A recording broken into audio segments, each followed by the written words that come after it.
कौन सी आवृत्ति का प्रकाश डालूं कि कम से कम उस आवृत्ति के संगत इतनी ऊर्जा हो कि मेरा इलेक्ट्रॉन बाहर निकल जाए। एक क्वांटा की आवृत्ति अगर दहली आवृत्ति से कम है तो जब वो कुछ नहीं कर पा रहा तो उसके जैसे उसके जितने भाई है वो कुछ नहीं कर सकते। म्यू अगर म्यू नॉट से कम हुआ तो ई कम होगा फाई से, पीई नहीं होगा, इलेक्ट्रॉन नहीं निकलेंगे। अगर म्यू बराबर हुआ तो इलेक्ट्रॉन तो निकलेंगे, पर वही बात है इलेक्ट्रॉन निकल करके बाहर बैठ जाएगा, उसके पास भागने के लिए कोई एनर्जी नहीं होगी। भाई हाफ वी मैक्सिमम स्क्वायर से इलेक्ट्रॉन आ रहा है, आपको इतना ही कार्य करके उसको रोक देना अपोजिट डायरेक्शन में। तो स्टार्ट करें। अभी कोई डिस्टर्बेंस नहीं आ रहा है एक्स्ट्रा नॉइज का या फिर आ रहा है? एक बार बताओ मुझे। परफेक्ट है अभी?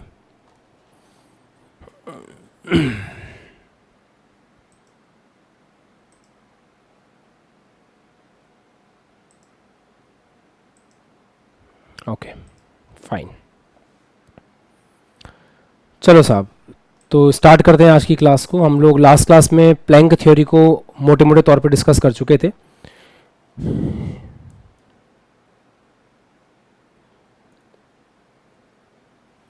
एक सेकंड, आपका नॉर्मल लाइव अभी स्टार्ट नहीं हो पाया है, उसको स्टार्ट कर देता हूँ मैं बस।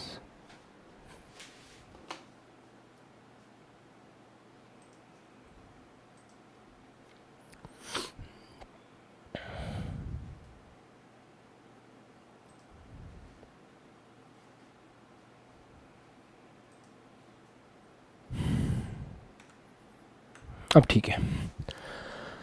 हाँ जी, तो लास्ट क्लास में प्लैंक थ्योरी चल रही थी, आज हम आगे बढ़ेंगे। आज की हेडिंग रहेगी फोटो इलेक्ट्रिक इफेक्ट, प्रकाश विद्युत प्रभाव। लिखिए, फोटो इलेक्ट्रिक इफेक्ट, प्रकाश विद्युत प्रभाव।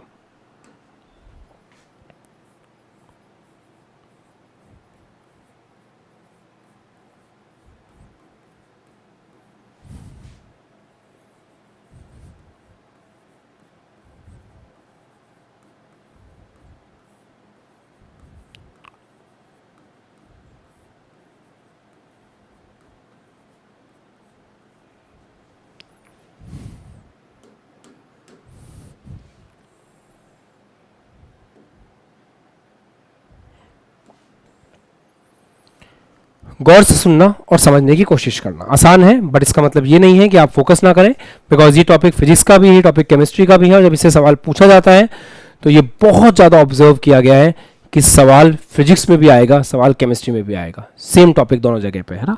थोड़ा सवाल के लेवल का अंतर हो सकता है, यहाँ थोड़ा सा मतलब एटॉमिक लेवल पे ज़्यादा सवाल पूछते हैं, वहाँ फॉर्मूले पे ज़्यादा सवाल पूछते हैं, इतना ही फर्क होता है। चलिए let's start. Photo electric effect का बेसिक क्या है बेटा?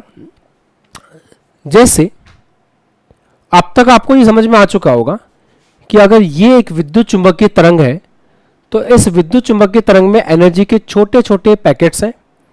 एनर्जी के इन छोटे छोटे पैकेट्स को क्वांटा कहते हैं, क्वांटा या फोटोन कहते हैं। आपको ये बात भी रिवाइज होनी चाहिए कि एक फोटोन की एनर्जी को हम लोग कैसे लिखते हैं? एक फोटोन की एनर्जी को हम लोग लिखते हैं E is equal to h mu से, जब म्यू जो है उसे फ्रीक्वेंसी कहा जाता है, मतलब म्यू को हम लोग आवर्ती कहते हैं। अच्छा, ऐसे देखिए कि जैसे ये एक धातु की सतह है,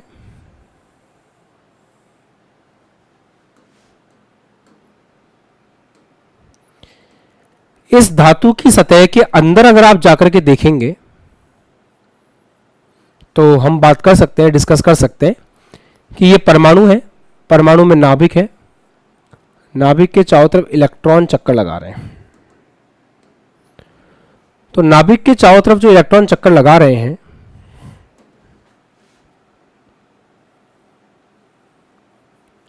उन इलेक्ट्रॉनों को इस नाभिक ने एक आकर्षण से अपने साथ जोड़ा हुआ है।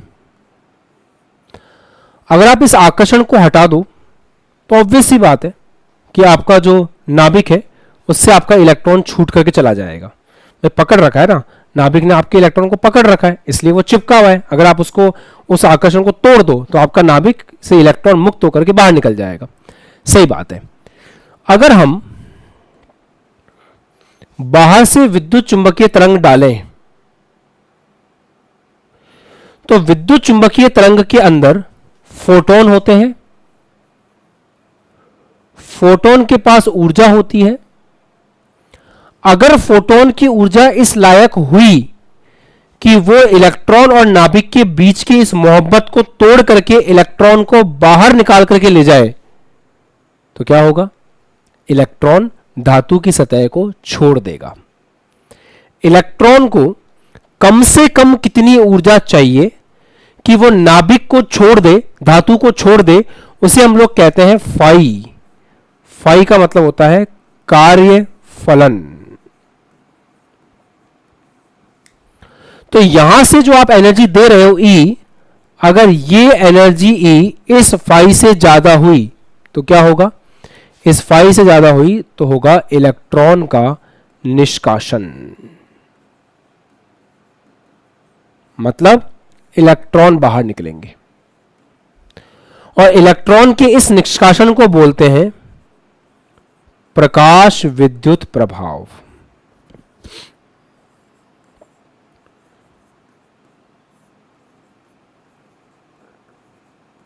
Photo electric effect.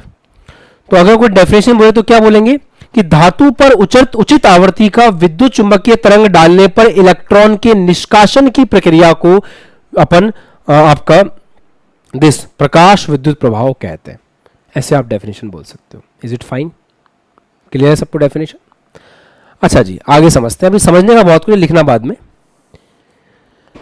सर अगर ये तो पहली संभावना हुई, हम दूसरी संभावनाओं की भी बात करते हैं, तो लास्ट बात हो गई।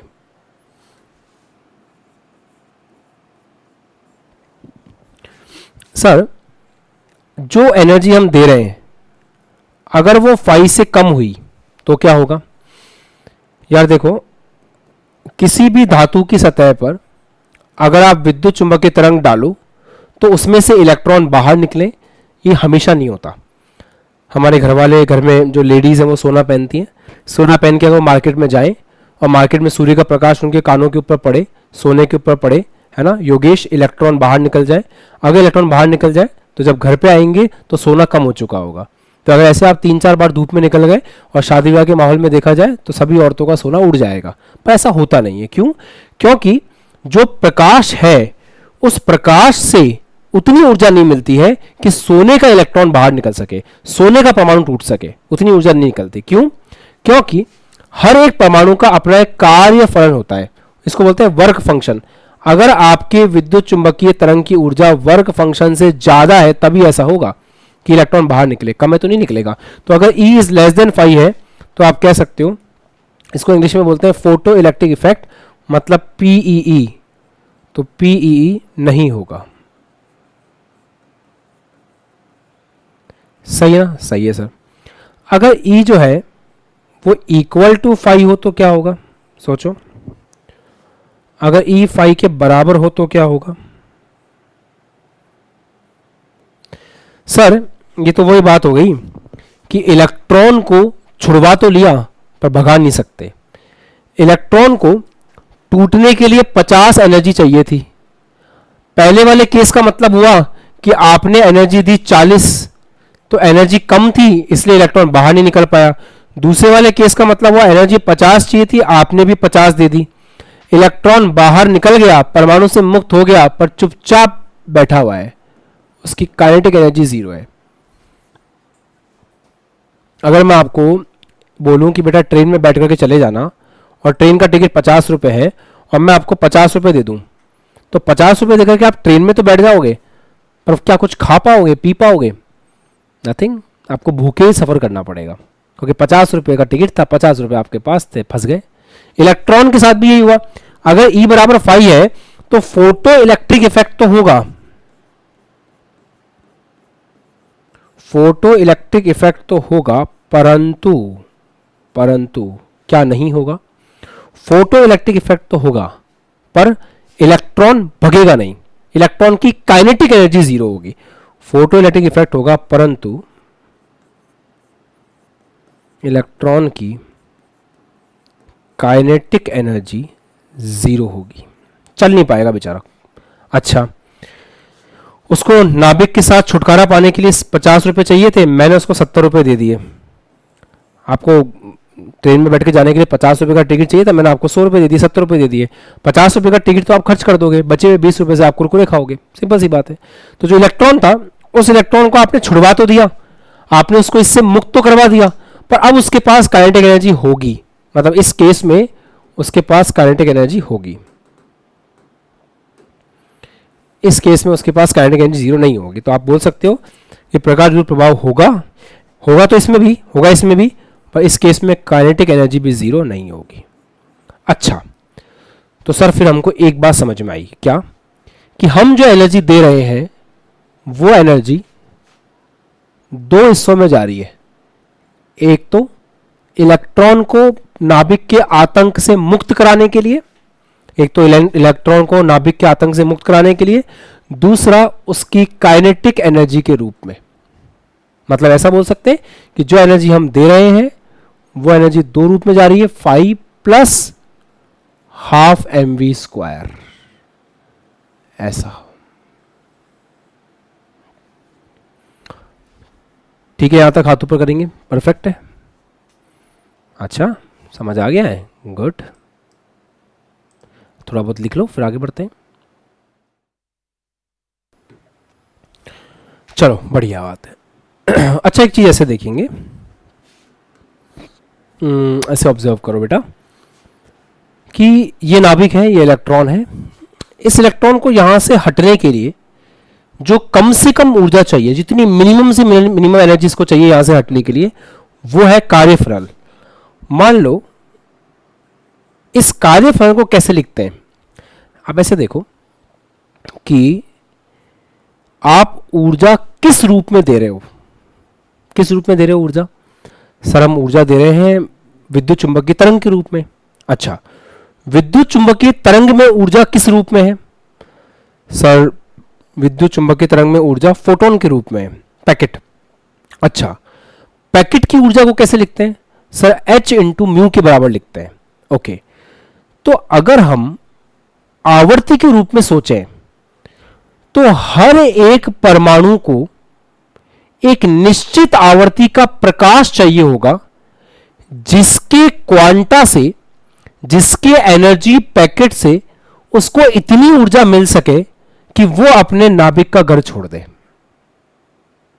जैसे सर मेरा बहुत मन कर रहा है घर से भागने का, घर वाले मेरी बात सुनते नहीं है, परेशान करते मेरे को, है ना, मेरा बहुत मन कर रहा है, तो कम से कम आपको कुछ तो चाहिए होगा घर से भागने के लिए। ऐसे एग्जांपल दे रहा हूं। अगर आपको अपने घर से भाग के स्टेशन तक जाना है तो मान लेते हैं आपको 10 रुपए चाहिए, तो 10 रुपए तो चाहिए। वो 10 रुपए कहां से आएंगे, वो 10 रुपए भारत सरकार के आरबीआई के बनाए हुए बैंक से आएंगे। तो मैं ये बोल रहा हूं कि आपको मिनिमम कितने पैसे चाहिए घर से भागने के लिए। सर 10 रुपए चाहिए। ठीक है साहब, बढ़िया है। तो 10 क्या कहलाएगा, 10 कहलाएगा आपको दहलीज से बाहर फेंकने के लिए कितना पैसा चाहिए। मैं दहलीज क्रॉस करके जाऊं, टेम्पो में बैठ के बाहर निकलूं, मुझे 10 रुपये तो चाहिए, तो 10 रुपये की आवश्यकता है। ऐसे ही यहां पे इसके ऊपर मैं कौन सी आवर्ती का प्रकाश डालूं कि कम से कम उस आवर्ती के संगत इतनी ऊर्जा हो कि मेरा इलेक्ट्रॉन बाहर निकल जाए। तो मान लेते हैं वो आवर्ती है μ0, कम से कम इतनी आवर्ती होनी चाहिए। अगर आवर्ती μ0 होगी तो क्वांटा की ऊर्जा कितनी होगी, क्वांटा की ऊर्जा होगी h × μ0। अरे यार आसान तो है, आवर्ती दे रखी है, आपको क्वांटा की ऊर्जा चाहिए, उसको ऐसे गुणा कर दो, तो आवर्ती है μ0, उस μ0 के संगत ऊर्जा जो है वही तो कार्यफलन है। और इस μ0 का भी एक नाम दिया गया, इसको बोलते हैं दहली आवर्ती। अच्छा सर, तो अभी बेटा जो हम डिस्कशन कर रहे थे वो E और φ के हिसाब से कर रहे थे। हम चाहे तो ऐसे भी कर सकते हैं कि हमने जो आवर्ती दी, अगर वो आवर्ती कम है μ0 से तो क्या होगा।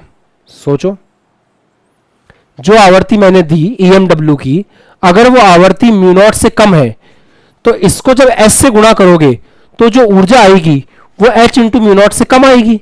ऐसे केस में फोटो इलेक्ट्रिक इफेक्ट नहीं होगा। तो चाहे तो आप E और φ के हिसाब से समझा लो या μ और μ0 के हिसाब से समझा लो, नितिन एक ही बात है ना। सेकंड केस में क्या होगा, सेकंड केस में डेफिनेट सी बात है μ = μ0 वाले केस की बात हो रही है। मतलब सेकंड केस में ऐसा है, यहां पे ऐसा है कि μ = μ0 वाले केस की बात कर रहे हैं। तो यहां पे हम mu is equal to mu naught वाले केस की बात कर रहे हैं। अच्छा, थर्ड क्या है? अब ऐसे केस में क्या होगा, मैंने energy the H mu not के बराबर, इसको भी चाहिए थी एच म्यू नॉट, बराबर हो गया, कोई काइनेटिक एनर्जी नहीं है, पड़ा इलेक्ट्रॉन आपका ऐसे ही फुद्दू की तरह। ठीक है, इधर E is greater than phi का मतलब क्या है, म्यू मेरा म्यू नॉट से ज्यादा था, जब मेरा म्यू म्यू नॉट से ज्यादा होगा तभी तो म्यू के संगत ऊर्जा E है, म्यू नॉट के संगत फाई है, तो आपका E फाई से ज्यादा होगा, तो काइनेटिक एनर्जी आ जाएगी, वही वाली बात है। तो दहली ऊर्जा क्या है, वह न्यूनतम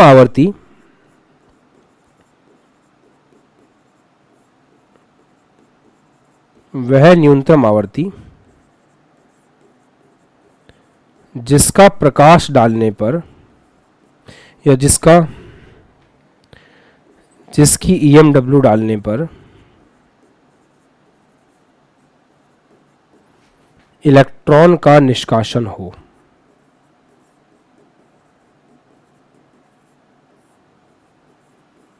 इलेक्ट्रॉन का निष्कासन हो, ऐसा है। ठीक है, अच्छा, तो इस फॉर्मूले को फिर चेंज किया जा सकता है। इस फॉर्मूले को हम कैसे लिख सकते हैं, E को हम लिख सकते हैं H इंटू म्यू, फाई को लिख सकते हैं H into mu naught plus half mv square. तो यहां से हाफ mv स्क्वायर आ जाएगा H mu minus H mu not. तो यहां से ठीक है, ऐसे लिख के छोड़ सकते हो आप, काफ़ी है इतना ना।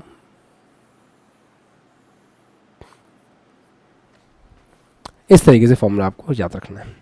अभी जितना रख पा रहे हो रखो, बाद में और भी बहुत कुछ सीखने को मिलेगा।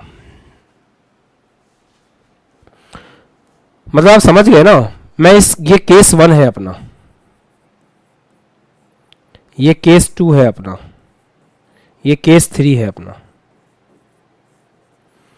अगर mu less than mu naught है तो E लेस देन फाई होगा, क्यों? क्योंकि म्यू के संगत होगा एच म्यू, फाई के संगत होगा म्यू नॉट के संगत होगा एच म्यू नॉट।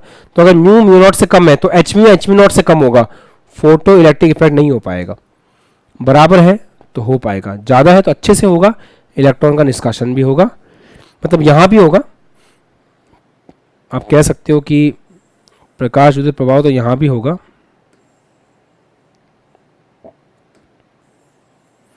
इलेक्ट्रॉन का निष्कासन यहाँ भी होगा, पर काइनेटिक एनर्जी जीरो नहीं होगी। यहाँ भी आप बोल सकते हो कि इलेक्ट्रॉन का निष्कासन तो होगा, पर काइनेटिक एनर्जी जीरो होगी, ऐसा है। यह आप अपने हिसाब से नोट कर लीजिए।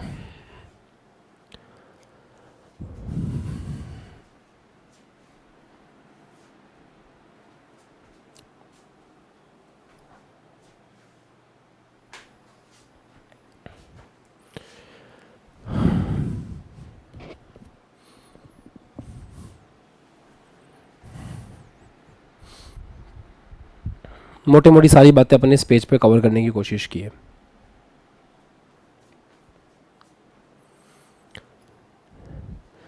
तो एक बार फटाफट से रिवाइज कर लेते हैं कि क्या पढ़ा है, तो ताकि दिमाग में एकदम सेट रहे। सबसे पहला पॉइंट ये है कि हर धातु के साथ में लविश ऐसा होता है कि अगर वो धातु है, उस धातु के ऊपर एक निश्चित आवृत्ति का प्रकाश डाला जाए तो इलेक्ट्रॉन बाहर निकलते हैं। हर धातु के लिए वो न्यूनतम आवृत्ति जिसका प्रकाश उसको चाहिए वो होती है म्यू नॉट, उसको अपन लोग कहते हैं कार्यफलन। उसके संगत ऊर्जा को अपन बोलते हैं, सॉरी, म्यू नॉट उसको कहते हैं दहली आवृत्ति, और उसके संगत ऊर्जा को अपन कहते हैं कार्यफलन। तो कार्यफलन वह न्यूनतम ऊर्जा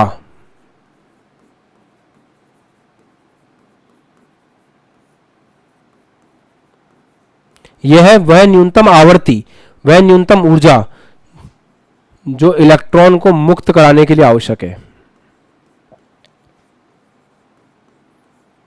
इलेक्ट्रॉन को मुक्त कराने के लिए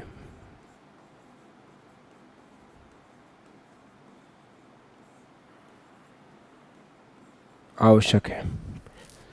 सेकंड पॉइंट,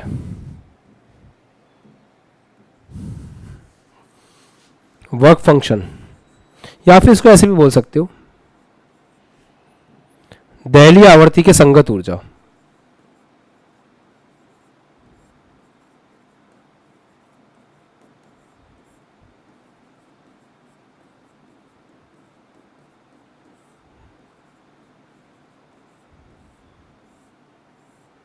यह है दहली आवर्ती के संगत ऊर्जा, ऐसा है।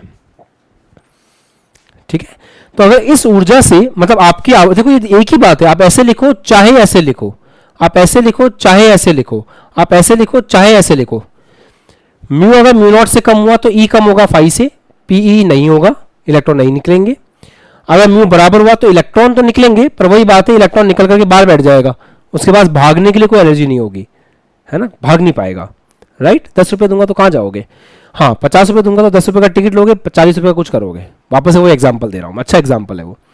तो mu is greater than mu naught है तो E is greater than phi है, प्रकाश विद्युत प्रभाव होगा, इलेक्ट्रॉन का निष्कासन भी होगा, kinetic energy will not be zero. आप करके देख लो ना, अगर आप इस फॉर्मूले में म्यू की जगह म्यू नॉट रख दो तो एच म्यू नॉट कट जाएगा, kinetic energy half m v square कितना आ जाएगा, जीरो, बस वही बात है।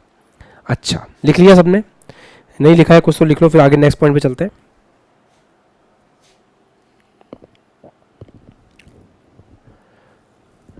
डन है यश, लिख लिया, ओके।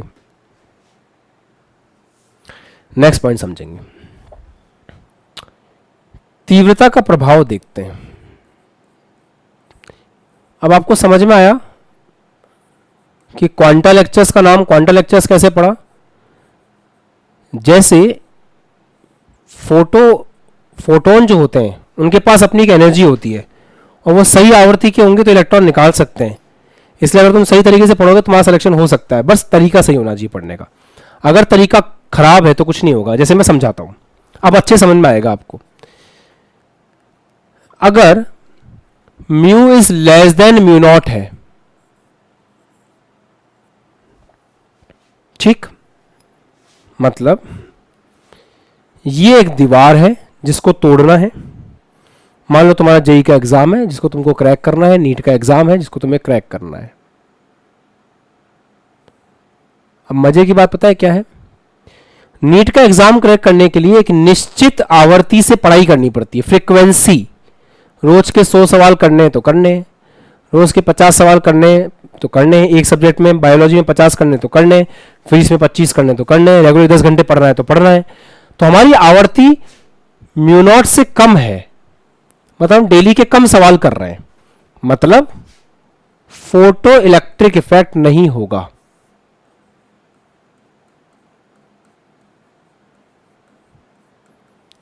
ये एक दीवार है, ये एक जेई का एग्जाम है, ये दीवार है, और इस दीवार को तोड़ने के लिए अगर तुम रेगुलरली पढ़ाई नहीं कर रहे हो, तुम्हारा म्यू म्यू नॉट से कम है, उसके बाद इसका मतलब ये है कि तुम उसके ऊपर एक छोटी सी बॉल फेंक रहे हो प्लास्टिक की।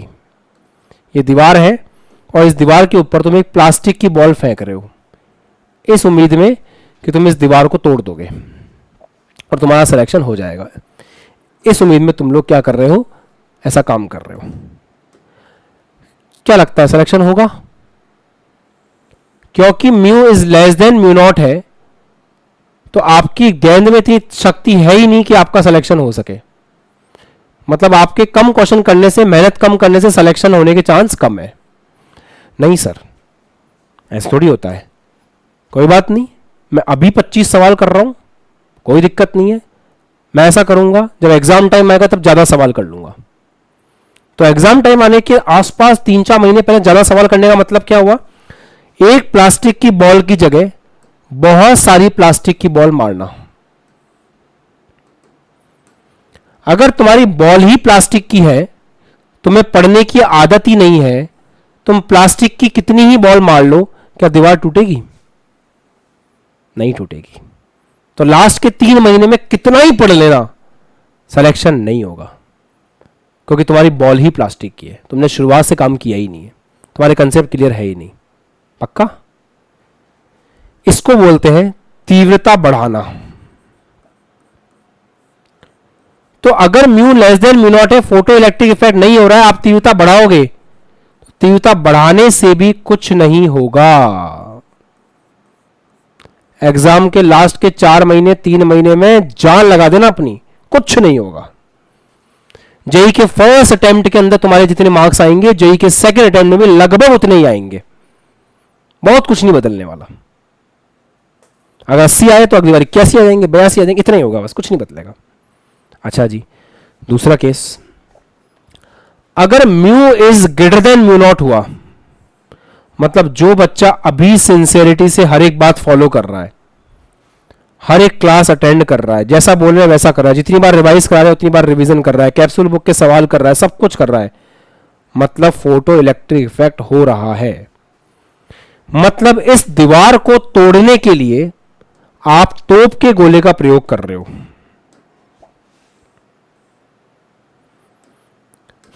सवाल यह है, दीवार टूटेगी? बिल्कुल टूटेगी, क्योंकि जिस आवृत्ति से आप पढ़ाई कर रहे हो, जिस फ्रीक्वेंसी से आप पढ़ाई कर रहे हो, तोप के गोले के बराबर है। अच्छा, ऐसे केस में अगर अपन तीव्रता बढ़ाएं तो क्या होगा?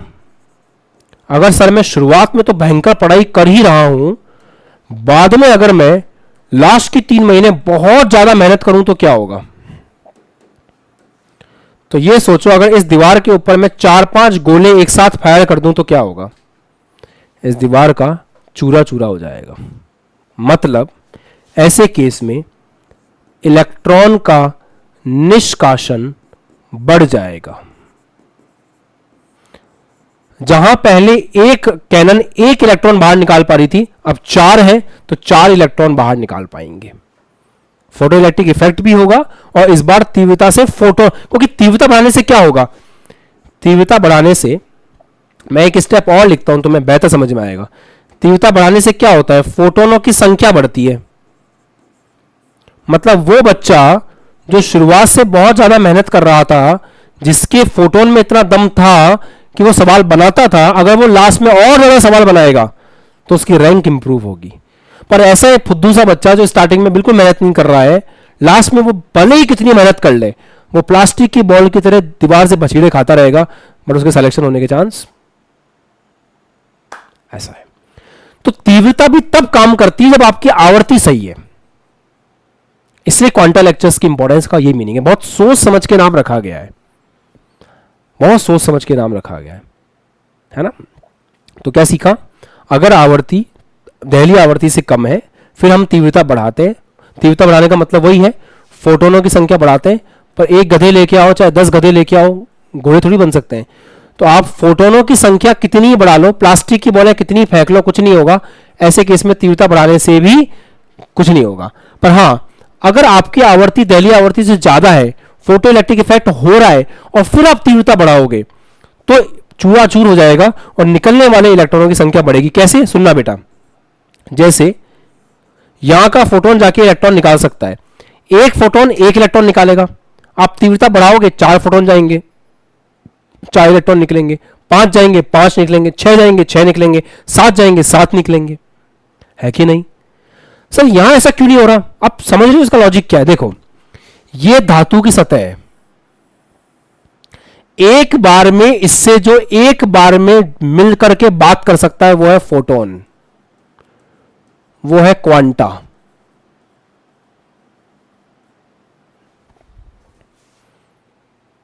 अगर उस क्वांटा में दम है तो वो इलेक्ट्रॉन बाहर निकाल सकता है। ये वाला क्वांटा, ये वाला सॉरी, इसमें दम नहीं है। तो एक क्वांटा गया, कुछ नहीं हुआ उससे। दूसरा जाएगा तो भी कुछ नहीं होगा, तीसरा जाएगा तो भी कुछ नहीं होगा, चौथा जाएगा तो भी कुछ नहीं होगा। क्यों?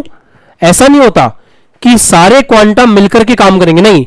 एक क्वांटा की आवृत्ति अगर दहली आवृत्ति से कम है तो जब वो कुछ नहीं कर पा रहा तो उसके जैसे उसके जितने भाई है वो कुछ नहीं कर सकते। समझ में आई बात? यहां क्या हो रहा है? यहां ये हो रहा है, अब एक क्वांटा, एक फोटोन आ जाए, चाहे 2 आ जाए, चाहे 3 आ जाए, या mu is less than mu naught है, इलेक्ट्रॉन बाहर निकलेंगे ही नहीं। तुमको उखाड़ना जो उखाड़ लो, नहीं निकलेंगे इलेक्ट्रॉन बाहर। अच्छा, इधर क्या हो रहा है? इधर ही धातु की सतह है, एक फोटोन आया, इस फोटोन ने, इसका म्यू म्यू नॉट से ज्यादा है, इसने इलेक्ट्रॉन बाहर निकाल दिया। अच्छा जी, एक इलेक्ट्रॉन बाहर निकला।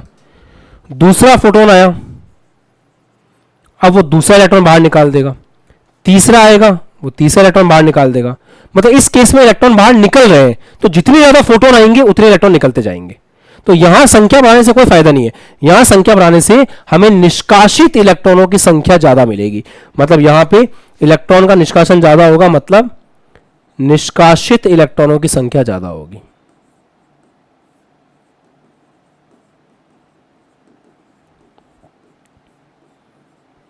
ऐसा है। तो तीव्रता का प्रभाव सबको समझ में आ गया? Just raise your hands. तो क्वांटा लेक्चर, सारे लेक्चर्स इंपॉर्टेंट है। क्वांटा का मतलब वही है, अगर आप हर एक लेक्चर को प्रॉपर तरीके से देखते चलोगे, हर एक लेक्चर में mu is equal to mu is greater than mu naught रखोगे, मतलब आपकी दहली आवर्ती से ज्यादा होना चाहिए आपकी पढ़ाई, तब आपके सिलेक्शन के चांस हैं। अगर आप mu is less than mu not रख के पूरे साल पढ़ते रहो, कुछ नहीं होगा। समझ में आया? टॉपिक ज़्यादा इंपॉर्टेंट है, ज्ञान अपनी जगह पर है, पर ज्ञान ज़्यादा जरूरी हो जाता है जब हम पढ़ाई करने बैठते हैं। तो वो बच्चा जो 10 घंटे रोज के पढ़ रहा है पर उसका mu is less than mu naught है, सिलेक्शन नहीं होगा। फिर ये मत बोलना कि हम तो इतनी मेहनत कर रहे थे फलाना डिमका, कुछ नहीं होता उससे, है ना? ये बात है। चलिए साहब लिख लीजिए।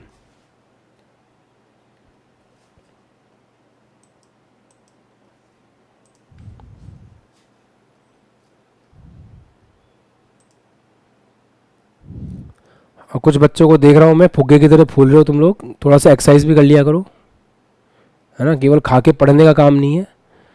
तो शाम को वॉक, सुबह वॉक, शाम को वॉक, थोड़ा सा एक्सरसाइज भी कर लिया करो। जितना बॉडी तुम्हारी स्लिम रहेगी उतना बेटर है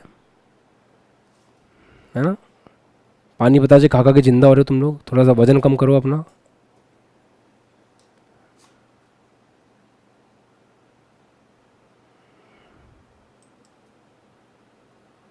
हाँ शगुन,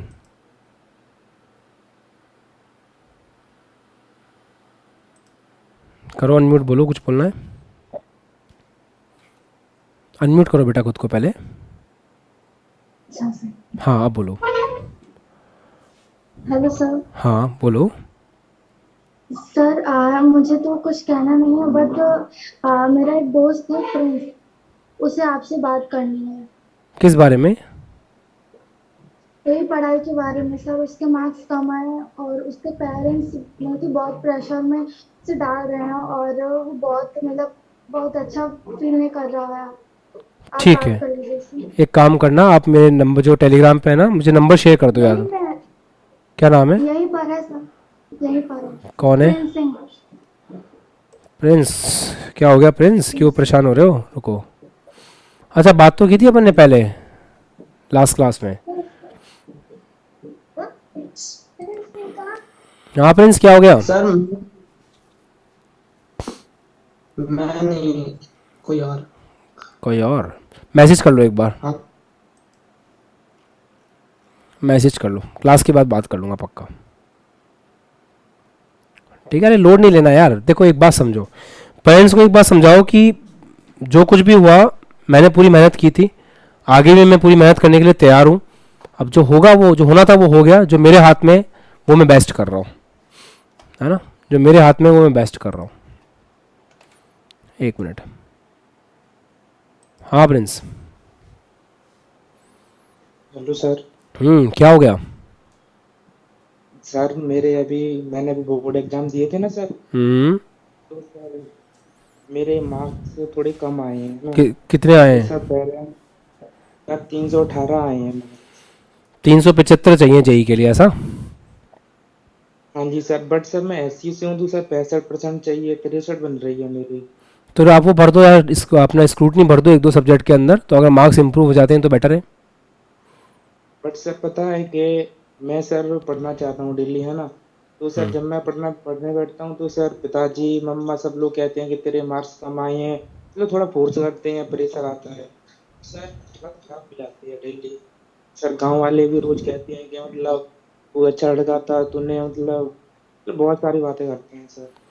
लोगों का क्या है, लोगों का काम है कहना। देखो प्रिंस, सीधी सी बात है, आप अपने अपने आप पे कॉन्फिडेंस अगर आपको है तो आप अपनी पढ़ाई करो। वैसे भी क्या अपने पास ऑप्शन क्या है? अभी एक साल आप कोई किसी भी फुद्दू से कॉलेज से बीएससी कर लोगे, क्या हासिल होगा? कुछ हासिल नहीं होगा। अगर ऐसा है तो उनकी खुशी के लिए कोई कॉलेज ज्वाइन कर लो, शांति से अपनी जेई की पढ़ाई करो और खुद को प्रूव करो। यार इस दुनिया ने तो किसी को नहीं छोड़ा, एपीजे अब्दुल कलाम सर को नहीं छोड़ा, इस दुनिया ने क्या बोलते हैं मिल्खा सिंह जी को नहीं छोड़ा, आईएएस ऑफिसर्स को नहीं छोड़ा। तो अपन तो एक 12th वाले स्टूडेंट हैं, अपने कहाँ छोड़ देगी? देखो जो आदमी अनसक्सेसफुल होता है ना लाइफ में, उसको सक्सेस का मतलब नहीं पता होता, तो वो केवल क्रिटिसाइज करता है। मैं आपके पेरेंट्स की बात नहीं कर रहा हूँ, क्योंकि पेरेंट्स का दर्द अलग जगह है, बट कहीं ना कहीं वो आपको सपोर्ट भी करेंगे, उनकी चिंता मत करो, वो तो आपको हल्का सा बस डांट रहे हैं। मैं उन लोगों की बात कर रहा हूँ जो अदर देन पेरेंट्स हैं। जो भी लोग आपको क्रिटिसाइज कर रहे हैं, जो भी लोग आपको कुछ कहते हैं ना, वो कभी भी आपके साथ नहीं थे, ये बात समझो आप। जब आप परेशान थे, जब आप पढ़ाई करे, तब वो लोग कहीं नहीं थे। जब आपका रिजल्ट आया तब भी वो लोग नहीं थे। आपका रिजल्ट खराब आया तो उनको मौका मिल गया बोलने का कि देखो कुछ नहीं करता। आपका रिजल्ट अच्छा आता तो वे गंदी सी सड़ी हुई स्माइल देते, वो अंदर अंदर उनके यही होता कि इसका अच्छा रिजल्ट कैसे आ गया। तो लोग हमेशा वैसे ही होते हैं। Jealousy is a common thing. आपको ये बात का ध्यान रखना है कि अगले 4 साल में अगर आप बेटर पोजीशन पे होते हो, आपके पास बेटर जॉब होती है, आपके पास बेटर पैसा होता है, तो आप उन्हीं लोगों के सामने अपने पेरेंट्स को बेटर फील करा सकते हो। ये आपको सोचना है। सोचो आगे के 4 साल बाद आप अपने आप को कैसे देखते हो, आगे के 5 साल बाद अपने आप को कैसे देखते हो। अगर आपके नाम के आगे एक बार IIT लग जाता है, NIT लग जाता है, या आप किसी भी अच्छे कॉलेज से पढ़ाई करते हो और फिर आप सिलेक्शन लेकर के अच्छी जॉब करते हो, आपके पास अच्छा पैसा होता है, देन क्या ये सब मैटर करता है? नहीं करता। बट सर मैंने अपने पेरेंट्स को सर कन्विंस करने की कोशिश की थी, है ना। सर मैंने बोला कि सर मैं स्कूटनी का एग्जाम मतलब फिर से चेकिंग करा लूंगा। सर कह रहे हैं कि वो फिर से मतलब मार्क्स कम हो गए या फिर ऐसे ही सब बोल रहे थे। बट सर बोल रहे थे अगर पैसे भी चले जाएंगे। सिचुएशन थोड़ी सी टफ है, उनको मनाने की कोशिश करो। पेरेंट्स हमेशा आपका भला चाहते हैं, उनसे बैठ के अभी बात करो। गुस्से में होंगे, 2-3 दिन पहले ही एग्जाम हुआ है, आपका रिजल्ट आया है, तो थोड़ा गुस्से में होंगे। अभी आराम से बात करना शांति से, 1-2 दिन बाद में। Accept your mistake. देखो आपके इतने कम परसेंटेज आए, इसका मतलब आपने भी गलती की होगी, ऐसा तो है नहीं कि नहीं की है। लापरवाही आपने की होगी 100%, है ना। तो जो आपने थोड़े की है ना, थोड़ी बहुत रह गई थी सर, बट सब मेहनत तो की थी कि आपकी सर 4th बैच का स्टूडेंट था मैं। ये देखो ना यार, अभी तो ये देखो ना, ये mu is less than mu not हो गया तो फिर क्या कर सकते हैं? ये तो मैं समझाने की कोशिश कर रहा हूँ। मतलब आप ये देखो ना, एक ही बच्चा 100 में से 100 लेके आता है एक ही बैच से, और एक बच्चा 33 लाता है, 34 लाता है। डिफरेंस कहाँ आता है? यही तो आता है। मतलब mu is less than mu not होने के बहुत सारे रीजन हो सकते हैं। वही मैं आपको समझाने की कोशिश कर रहा हूँ सभी को बैच के अंदर, कि आप वो म्यू इज ग्रेटर देन और इक्वल टू म्यू नॉट रखने की कोशिश करो। प्रेजेंटेशन का फर्क पड़ता है, कैसे लिख के आए एग्जाम में उसका फर्क पड़ता है, याद कितना किया था उसका फर्क पड़ता है। आपके किसी एक सब्जेक्ट में 80+ आए हैं बेटा? हाँ सर, फिजिक्स में सर 81 है, और सर केमिस्ट्री में सर शायद 60 है, और इंग्लिश में सर 91 है। सर मैथ में सर 35 भी दिए हैं। सर मैं जो मैंने 10th के एग्जाम दिए थे ना सर, उसमें मेरे अच्छे मार्क्स आए थे सर। उसमें थे 505, 84 बनी थी। इस बार सर 63 बनी है। स्क्रूटनी भरो आप, क्योंकि अगर आप एक सब्जेक्ट में 90 मार्क्स लेके आओ, 80 मार्क्स लेके आओ, उसका मतलब गड़बड़ हो सकती है। आप स्क्रूटनी भरो, 2 सब्जेक्ट में भरने का ट्राई करो। मेरे से बात करना क्लास के बाद में, हम लोग देखते हैं क्या हो सकता है। पेरेंट्स से भी बात कर लेंगे आपके, अगर ऐसा कुछ है तो डोंट वरी। बट आप करो, कोई दिक्कत नहीं है। खुद पे विश्वास रखो यार, सब कुछ साइड में है। Just believe in your self, ठीक है? चलो, ओके सर। ओके बेटा। हाँ जी दोस्तों, तो ये वाली सारी कहानी थी। अब हम आगे बढ़ते हैं, अब कुछ नया सीखने की कोशिश करते हैं। देखो साहब, ये आपका धातु है ना,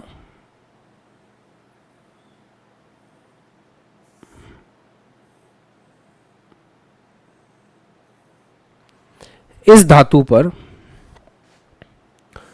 सिंपल बना लेते हैं ऐसे, ये धातु है। इस धातु पर हमने इलेक्ट्रोमैग्नेटिक वेव डाला, इलेक्ट्रॉन बाहर निकला।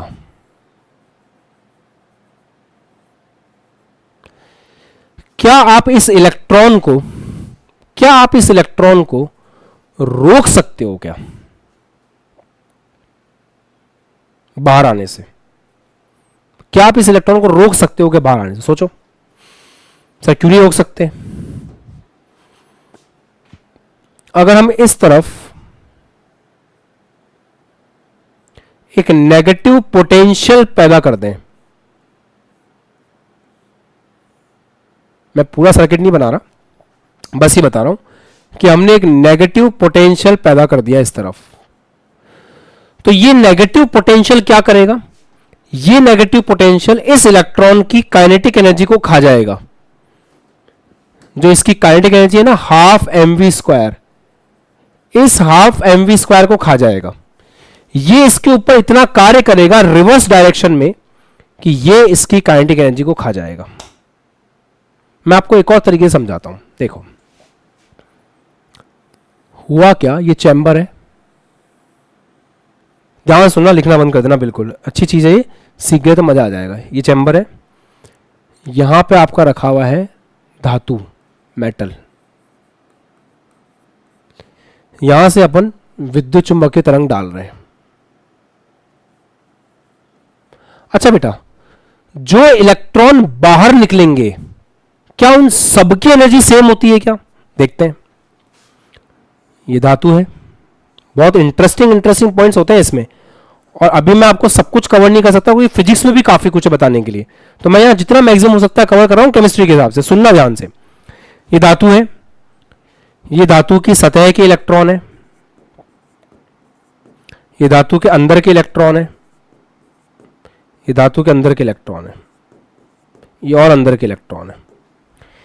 इन इलेक्ट्रॉनों को नाभिक से मुक्त करने के लिए 50 की एनर्जी चाहिए, ठीक है।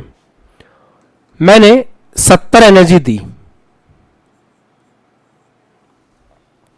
तो एक बात बताओ, क्या सारे इलेक्ट्रॉन 70 की एनर्जी से को एब्जॉर्ब करेंगे?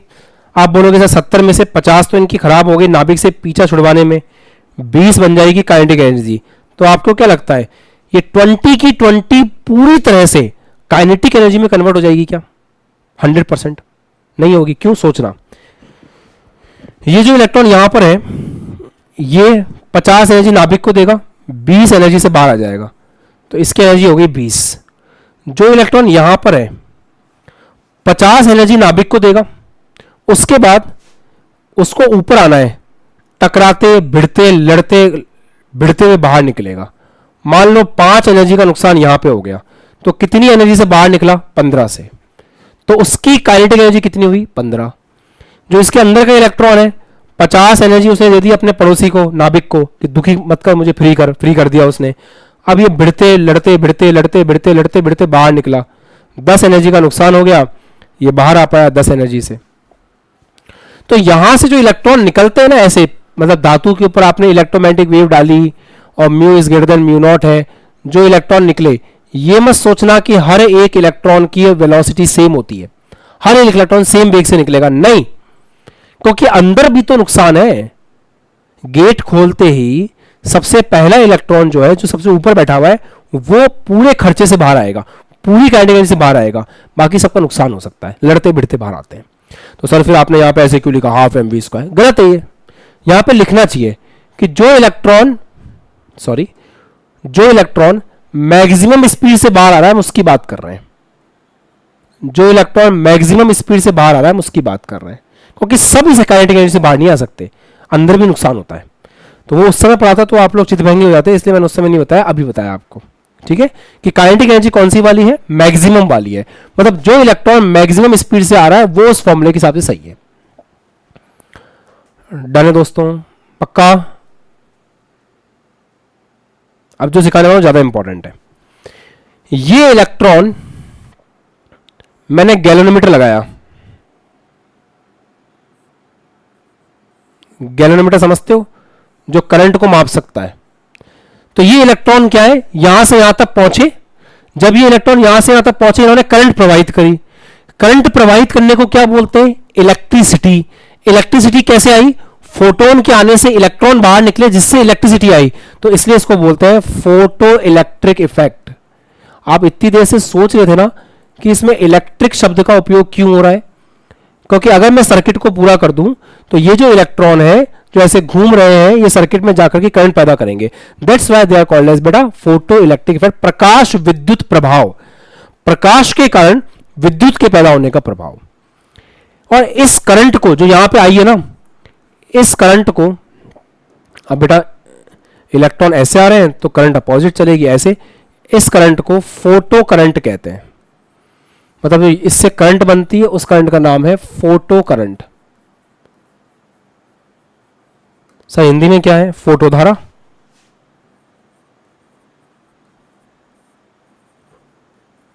फोटो करंट, फोटो धारा, है ना, फोटो करंट, फोटो धारा। Got it? फाइन,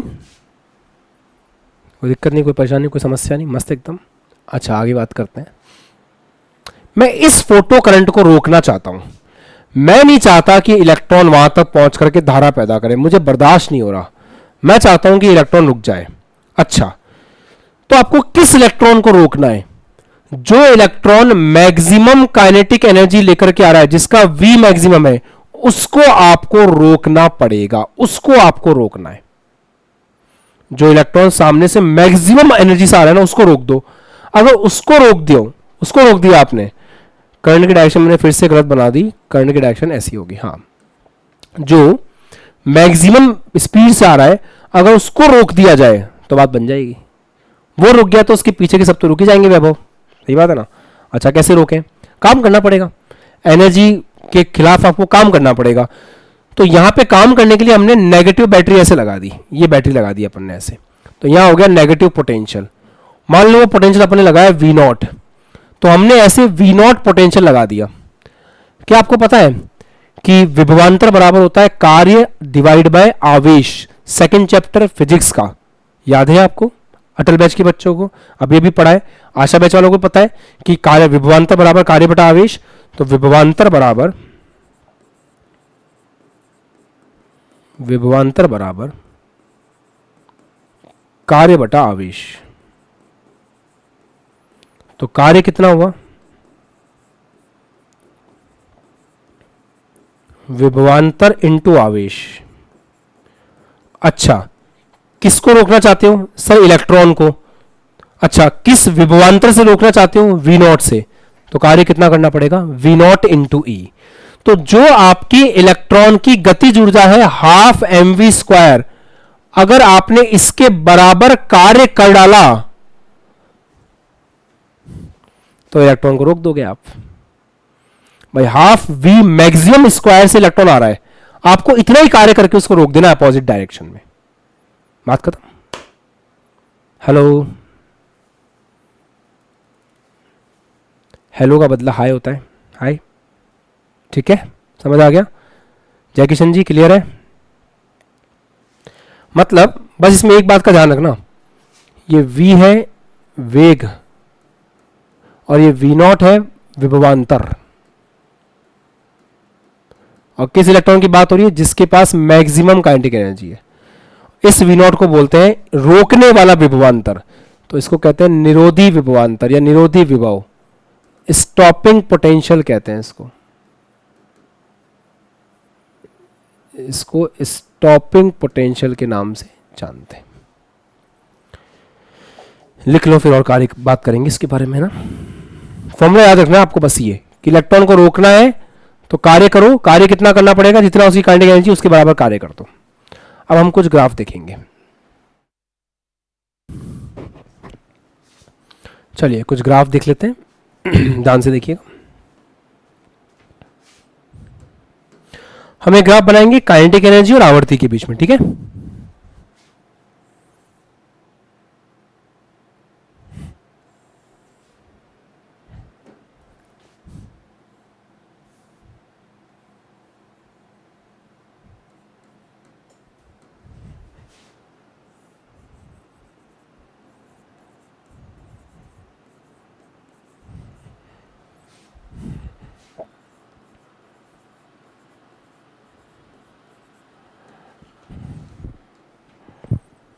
देखो समझो, अगर आवर्ती म्यू, ये म्यू0 है, अगर आवर्ती म्यू0 से कम है तो क्या होगा? क्या फोटो इलेक्ट्रिक इफेक्ट होगा? सोचिए।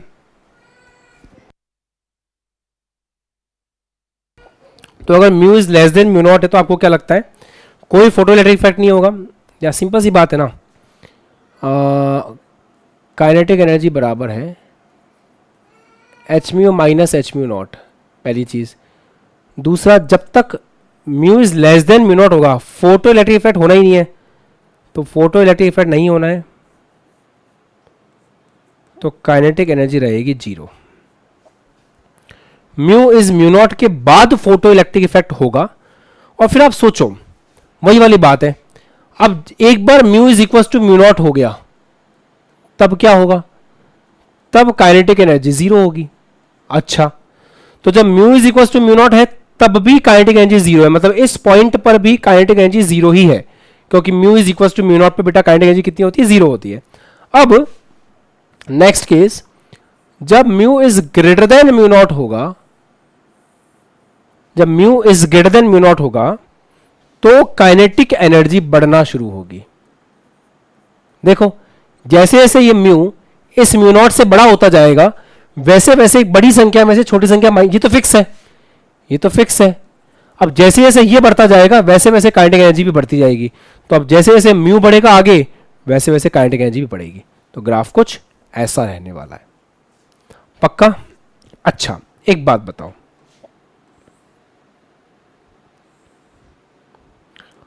Mu is greater than mu naught है, मतलब फोटो इलेक्ट्रिक इफेक्ट हो रहा है। काइनेटिक एनर्जी और तीव्रता के बीच में क्या ग्राफ होगा? काइनेटिक एनर्जी और तीव्रता के बीच में क्या ग्राफ होगा? यह सवाल मैं तुमसे पूछ रहा हूं, कॉपी में बनाओ फिर मैं चेक करूंगा। फोटो, अच्छा सवाल है ये, काफी इंपॉर्टेंट है ये। फोटो इलेक्ट्रिक इफेक्ट को आपने कितना अच्छे से समझ पाए हो, ये इससे क्लियर होगा।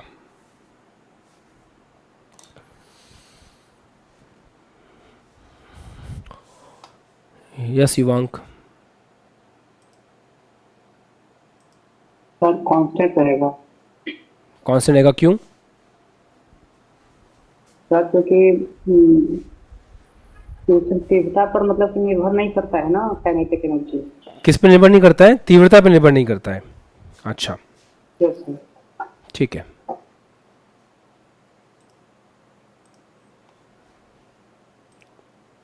तो ग्राफ कैसा बनेगा?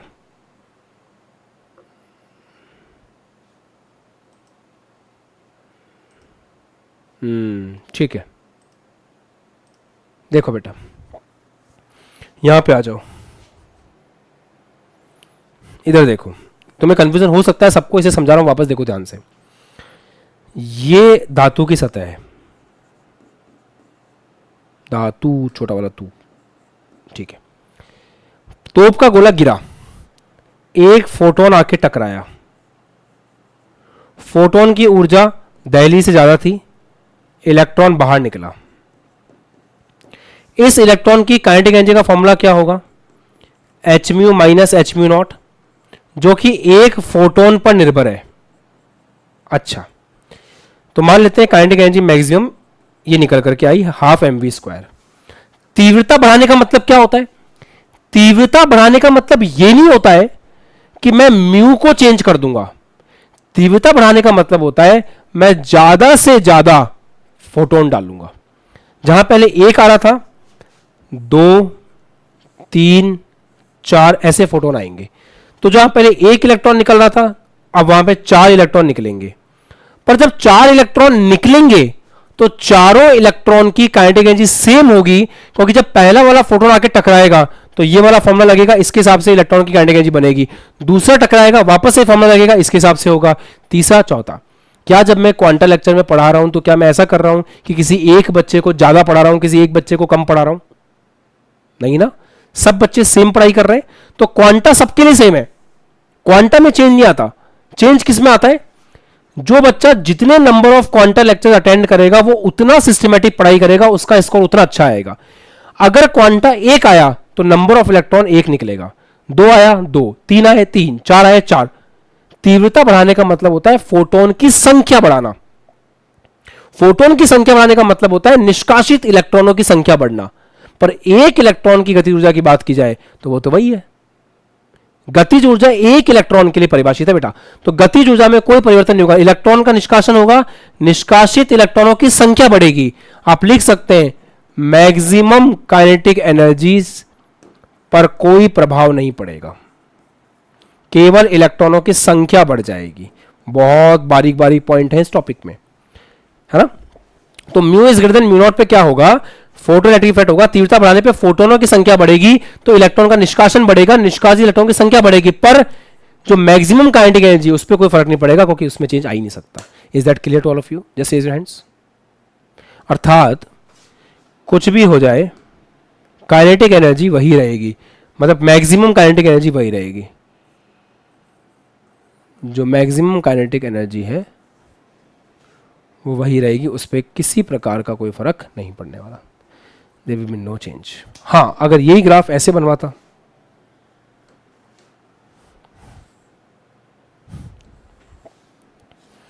कि इधर तीव्रता लेते और इधर निष्कासित हाँ याद रखना ये ग्राफ कब है, जब mu is greater than mu not के लिए है। Same mu is greater than mu not के लिए अगर अपन ग्राफ बनाते, तीव्रता और निष्कासित इलेक्ट्रॉनों की संख्या के बीच में, तो डेफिनेटली डेफिनेटली डेफिनेटली डेफिनेटली ये ग्राफ कैसा आता, डेफिनेटली यहां पे इसको बोलते हैं फोटो करंट, निष्कासित इलेक्ट्रॉन की संख्या, या फिर इसको फोटो धारा भी बोल सकते हैं, क्योंकि देखो जितने ज्यादा इलेक्ट्रॉन निकलेंगे उससे क्या चीज बढ़ेगी, धारा। तो फोटो धारा, निष्कासित इलेक्ट्रॉन की संख्या या फोटो करंट, ये बढ़ती है।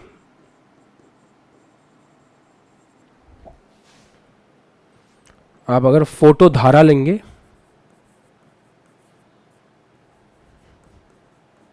तो यस उनके बीच का ग्राफ ऐसा आएगा,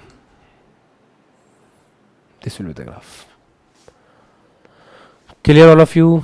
ये सारे इंपॉर्टेंट टॉपिक्स हैं, यहाँ से बहुत सवाल आते हैं, टॉपिक फिजिक्स में भी है, केमिस्ट्री में भी है, हालांकि फिजिक्स में जब इसको पढ़ेंगे तो और डिटेल में पढ़ने की कोशिश करेंगे। अच्छा एक बात बताओ, स्टॉपिंग पोटेंशियल पे फर्क पड़ेगा क्या? स्टॉपिंग पोटेंशियल पे तीव्रता का फर्क पड़ेगा क्या? अगर पड़ेगा तो हाथ ऊपर, नहीं पड़ेगा तो क्रॉस। स्टॉपिंग पोटेंशियल पे पड़ेगा क्या? ध्यान से देखो, स्टॉपिंग पोटेंशियल में तुम सबसे मैक्सिमम काइनेटिक एनर्जी वाले इलेक्ट्रॉन को रोकते हो, तो stopping potential maximum kinetic energy पर डिपेंड करता है। क्या मैक्सिमम काइनेटिक एनर्जी इस बात पर डिपेंड करती है कि तीव्रता क्या है? नहीं ना, तो स्टॉपिंग पोटेंशियल भी इस पर डिपेंड नहीं करेगा। मतलब जो सबसे तीव्र इलेक्ट्रॉन आ रहा है, उस एक इलेक्ट्रॉन को रोकने के लिए जो एनर्जी चाहिए उसको बोलते हैं निरोधी विभव। तो चाहे 10 आए चाहे 20 आए, एक को रोकने की ऊर्जा तो वही रहेगी। तो अगर आपके सामने ऐसा कोई ग्राफ आ जाए, ये बहुत इंटरेस्टिंग ग्राफ है, अगर ऐसा कोई ग्राफ आ जाए आपके पास जिसमें यहां पे वोल्टेज ले लिया जाए, है ना, यहां पर वोल्टेज ले लिया जाए और यहां पे फोटो करंट ले लिया जाए, फोटो करंट मतलब फोटो धारा, तो इस बात को समझें कि ग्राफ कैसा बनेगा। तीव्रता बढ़ाने पर धारा बढ़ती है, जैसे ये I1 तीव्रता है, ये I2 तीव्रता है, ये I3 तीव्रता है। तो अगर तीव्रता का क्रम ये है कि I3 ज़्यादा है I2 से, I2 ज़्यादा है I1 से, तो जिसकी तीव्रता ज़्यादा है उसकी करंट ज़्यादा होगी, करंट ज़्यादा होगी। करंट ज़्यादा होने का मतलब समझते हो, नंबर ऑफ इलेक्ट्रॉन ज़्यादा है, बिल्कुल सही है। अगर आप तीव्रता ज़्यादा रखोगे तो धारा ज़्यादा होगी साहब। परंतु जैसे जैसे देखो, जैसे जैसे मैं प्लस में वोल्टेज बढ़ाता जाऊंगा करंट बढ़ती जाएगी। अरे यार क्या बात कर रहे हो, इधर आओ। यहां पे सोचो, अगर मैं यहां पे प्लस कर देता, ध्यान दे लो तो बाद में लिख लेना, मैं यहां पे प्लस करता तो क्या होता, मैं यहां पे प्लस करता तो क्या होता, ये सब इलेक्ट्रॉनों को अपनी तरफ खींचता, तो करंट बढ़ती बढ़ती बढ़ती बढ़ती। देखो जब वोल्टेज प्लस में है, वोल्टेज इधर जा रहा है प्लस में, करंट बढ़ रही है बढ़ रही है बढ़ रही है। जिसकी तीव्रता ज़्यादा उसकी ज़्यादा करंट है, जिसकी कम उसकी कम, जिसकी और कम उसकी और कम करंट है। पर जब करंट को जीरो करने की बात आएगी, जब करंट को रोकने की बात आएगी, तो मैं क्या करूंगा, मैं यहां पर लगाऊंगा नेगेटिव पोटेंशियल। जब करंट को रोकने की बात आएगी मैं यहां पे लगाऊंगा नेगेटिव पोटेंशियल। फिर एक इलेक्ट्रॉन को रोकना पड़ेगा, जो सबसे मैक्सिमम स्पीड से आ रहा है उसको रोकना पड़ेगा, बाकी सारे इलेक्ट्रॉन अपने आप ही रुक जाएंगे। फिर मुझे नंबर ऑफ इलेक्ट्रॉन से कोई मतलब नहीं है। जब मैं रोकने जाऊंगा तो मुझे सबसे मैक्सिमम आने वाले इलेक्ट्रॉन को रोकना पड़ेगा। अगर उसको रोक दिया तो उसके जैसे कितने भी हो वो सब रुक जाएंगे, है ना। तो अगर अपन करंट को जीरो करने जाएंगे तो चाहे तीव्रता I1 हो, चाहे तीव्रता I2 हो, चाहे तीव्रता I3 हो, कोई फर्क नहीं पड़ेगा, कोई फर्क नहीं पड़ेगा। सब एक ही पॉइंट पर आकर के जीरो होंगे, कोई फर्क नहीं पड़ेगा, कुछ भी तीव्रता हो, स्टॉपिंग पोटेंशियल सबके लिए सेम होगा। कितना नेगेटिव पोटेंशियल लगाना पड़ेगा उसको बोलेंगे स्टॉपिंग नेगेटिव में, तो ये निरोधी विभव सबके लिए सेम होगा, क्योंकि वहां मुझे सबसे तेज भागते हुए इलेक्ट्रॉन को रोकना है। फोटो करंट इलेक्ट्रॉन की संख्या पर निर्भर करती है, और फोटो करंट को जीरो करना है तो सबसे तेज भागते हुए इलेक्ट्रॉन को रोकना है, तो निरोधी विभव सबके लिए सेम होगा, क्योंकि तीव्रता काइनेटिक एनर्जी को चेंज नहीं करती, तीव्रता केवल करंट को चेंज कर सकती है। ऐसा है। क्या ये ग्राफ क्लियर है? बहुत अच्छा ग्राफ है ये। तो अब आप धीरे धीरे असली केमिस्ट्री की तरफ बढ़ रहे हो, धीरे धीरे आप असली फिजिक्स की तरफ बढ़ रहे हो, तो एकदम अलर्ट होकर क्लास में पढ़ाई करनी है। वैसे तो हम फिजिक्स के अंदर फोटो इलेक्ट्रिक इफेक्ट को एक बार फिर से पढ़ेंगे, तो आपको वहाँ पे और ज़्यादा ग्राफ्स देखने को मिलेंगे, और ज़्यादा फॉर्मूले देखने को मिलेंगे, बहुत कुछ रहेगा। बट फिर भी आपको ऐसा लगता है तो आप एक बार कल की क्लास में आने से पहले डबल रिवीजन कर सकते हो, डबल स्पीड पे एक बार रिवाइज कर सकते हो। बाकी उम्मीद करता हूँ कि मोटी मोटी बातें आपको समझ में आ गई होंगी। 4 बातें याद रखो, सब क्लियर बात है। पहली बात, mu is less than mu naught, photoelectric effect नहीं होगा चाहे तीव्रता कितनी बढ़ा लो। Mu is equal to mu naught, photoelectric effect होगा पर काइनेटिक एनर्जी निकलने वाले इलेक्ट्रॉन की जीरो रहेगी। Mu is greater than mu naught, photoelectric effect होगा, बची हुई ऊर्जा इलेक्ट्रॉन को मिलेगी। पर हमने देखा सतह का इलेक्ट्रॉन उस पूरी ऊर्जा से बाहर आ जाएगा तो काइनेटिक एनर्जी मैक्सिमम हो जाएगी, अंदर के इलेक्ट्रॉन उस ऊर्जा का इस्तेमाल और भी टकरों में करेंगे तो काइनेटिक एनर्जी सबकी बराबर नहीं होगी, पर हाँ ये बोल सकता हूं कि किसी न किसी इलेक्ट्रॉन की मैक्सिमम होगी। अच्छा, ऐसे केस में तीव्रता बढ़ाएंगे तो क्या होगा? तीव्रता बढ़ाने का मतलब है ज्यादा फोटोन डाल रहे हैं, तो ज्यादा फोटोन डालेंगे तो ज्यादा इलेक्ट्रॉन निकलेंगे, परंतु चारों इलेक्ट्रॉन सेम होंगे। ऐसा नहीं है कि 4 फोटोन डाल दिए तो जो एक इलेक्ट्रॉन निकला वो मैक्सिमम एनर्जी का निकल गया, नहीं, क्योंकि एक बार में एक फोटोन एक इलेक्ट्रॉन निकाल रहा है, दूसरा फोटोन दूसरा निकाल रहा है, तीसरा फोटोन तीसरा, चौथा फोटोन चौथा। तो ये 4 फोटोन के आने से केवल 4 इलेक्ट्रॉन काउंटिंग में बढ़े हैं। प्रकृति में चारों सेम है, काइनेटिक एनर्जी में सेम रहेंगे, मैक्सिमम काइनेटिक एनर्जी चेंज नहीं होगी। तो जब फोटो करंट की बात होगी, करंट मतलब नंबर ऑफ इलेक्ट्रॉन, जब फोटो करंट की बात होगी तो ज्यादा तीव्रता ज्यादा करंट, पर काइनेटिक एनर्जी मैक्सिमम की बात होगी तो कम तीव्रता पे भी वही, ज्यादा तीव्रता पे भी वही, क्योंकि वो एक इलेक्ट्रॉन के लिए परिभाषित है। इलेक्ट्रॉन को रोकने के लिए जो एनर्जी चाहिए, इलेक्ट्रॉन को रोकने के लिए जो पोटेंशियल चाहिए वो है स्टॉपिंग पोटेंशियल।